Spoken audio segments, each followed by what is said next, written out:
BRS 10 ఏళ్లలో రాష్ట్రాన్ని అప్పుల పాలు చేశారన్నారు సీఎం రేవంత్ రెడ్డి. పెద్ద మనిషిగా ఉండాల్సిన వాళ్ళు చిల్లర మాటలు మాట్లాడుతున్నారని విమర్శించారు. సోషల్ మీడియాలో ఇష్టం వచ్చినట్లు పోస్టులు పెడుతున్నారని ఫైర్ అయ్యారు రేవంత్ రెడ్డి. గడీలను కూర్చేందుకు అడుగులు పడుతున్నాయని, రాజన్న ఆలయ బాధ్యత మరిచారని, ఇప్పుడు వేములవాడ అభివృద్ధి ముందుకు సాగుతుందన్నారు రేవంత్ రెడ్డి. 10 నెలల్లో నేను 50,000 ఉద్యోగాలు ఇచ్చిన ప్రభుత్వ ఉద్యోగాలను 10 ఏళ్లలో నువ్వు ఎన్ని ఇచ్చినవో లెక్క కట్టు, తలకాయ లెక్క పెడదాం. 50,000 ఒక్క తలకాయ తక్కువ ఎల్పీ స్టేడియంలో అందరిని పిలుస్తా. 50కి తక్కువ ఉంటే అక్కడ నేను క్షమాపణ చెప్తా. స్వతంత్రం వచ్చినప్పటి నుంచి భారతదేశంలో ఏ రాష్ట్రం కూడా మొదటి సంవత్సరంలో 10 నెలల్లో 50,000 ఉద్యోగాలు ఇవ్వలేదు. నేను సూటిగా సవాలు విసురుతున్న చంద్రశేఖర్ రావు గారికి, నీ 10 ఏళ్ల పాలనలో ప్రతి సంవత్సరానికి నువ్వు ఎన్ని ఉద్యోగాలు ఇచ్చినావు? 10 నెలలల్లా నేను 50,000 ఉద్యోగాలు ఇచ్చిన లెక్క కట్టి తలకాయలు మొత్తం ఎల్పీ స్టేడియంలో పిలిపించి అందరిని పెడతా. నువ్వు వాళ్ళ తల లెక్క పెట్టుకో. ఒక్క తల తగ్గిన క్షమాపణ చెప్పడానికి నేను సిద్ధంగా ఉన్నా. అన్ని చిల్లర మాటలే. మా తాత ఉన్నప్పుడే నోటిఫికేషన్ ఇచ్చిండు, మా ముత్తాత ఉన్నప్పుడే మేము ఇవన్నీ చేసినాం అంటాడు. వెనకటికి ఎవడోనంటే వాడిని తాతలు నేతులు తాగుతానంట, ఇప్పుడు వీడు మూతులు నాకిండంట. గట్లున్నది వీళ్ళ మాటలు. చెప్పుకోవడానికి బాగానే ఉంటుంది. మా చచ్చిపోయిన బర్రె పగిలిపోయిన కుండ నిండా పాలిస్తుండని. బర్రె చచ్చింది, కుండ పగిలింది. ఇంకా బుద్ధి మాత్రం మారలేదు వీళ్ళకు.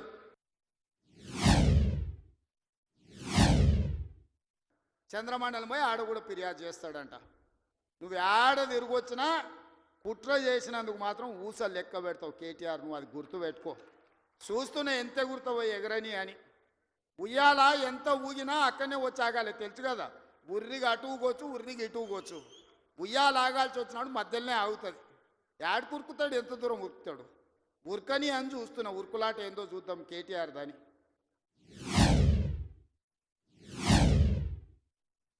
ఎంత సిగ్గు లేకుండా మాట్లాడుతున్నారంటే, డ్రగ్స్ తీసుకున్నాడు దొరికిండు కదనా వాడు మొత్తం అందా. అవును, నేను డ్రగ్స్ తీసుకున్నాను వాడు ఒప్పుకుండు, డ్రగ్స్ ఉన్నోడు దొరికిండని వీడు ఒప్పుకుండు. కానీ వాడిని పట్టుకోవద్దంట పోలీసోడు. ఎందుకంటే మేము బీఆర్ఎస్ నాయకులం కాబట్టి మమ్మల్ని ఏమనొద్దని. ఈ రాష్ట్రంలో, ఈ దేశంలో బీఆర్ఎస్ వాళ్ళకి ఏమైనా కొత్త చట్టం ఉందా? ఇడిచిపెట్టాలనా? ఊర్లో డ్రంక్ అండ్ డ్రైవ్ అని పిల్లలు ఇవ్వడానికి తెలిసో తెలియక తాగితే నోట్లో పుల్ల పెట్టి ఊదిచ్చి వాని బండి గుంజుకొని వాని పోలీస్ స్టేషన్లో పెట్టి వాని ఈపులు వలగొట్టి వాని దగ్గర 5,000 వసూలు చేస్తున్న సన్నాసి. నీ బామ్మార్ది డ్రగ్స్ తీసుకున్నాడు ఇంట్లో దొరికితే, అక్రమంగా ఫామ్ హౌస్ కట్టుకుంటే, వాని ఇంట్లో విదేశీ మద్యం దొరికితే వాని మీద కేసు పెట్టొద్దు అంటున్నావంటే చట్టం నీకోటి, పేదోళ్ళకి ఇంకొక చట్టమా అని నేను అడుగుతున్నా. ఇదా తెలంగాణ రాష్ట్రంలో 10 ఏళ్ళ అధికారంలో ఉన్న మీరు ప్రజలకు చెప్తున్నది? ఎంత రుణమాఫీ చేసినరో లెక్కలు చెప్దాం. 2వ విడత 5 ఏళ్ళ మళ్ళీ అధికారంలోకి వచ్చినాక ఎంతమంది రైతులకు ఎన్ని కోట్ల రూపాయలు ఇచ్చినరో లెక్క తీద్దాం.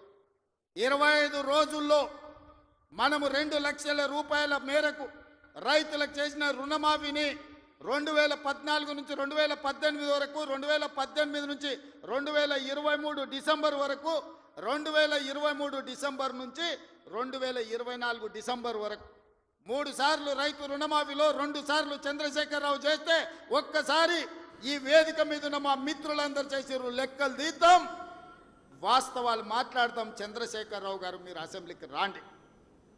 నీకు ధైర్యం ఉంటే, నిజాన్ని ఎదుర్కొనే చిత్తశుద్ధి నీకుంటే రా అసెంబ్లీలకు. మా వ్యవసాయ శాఖ మంత్రి ఈరోజు నీకు లెక్కలు చెప్తాడు. ఏమైనా తక్కువ పడితే మిగతా సంగతి నేను చూసుకుంటా.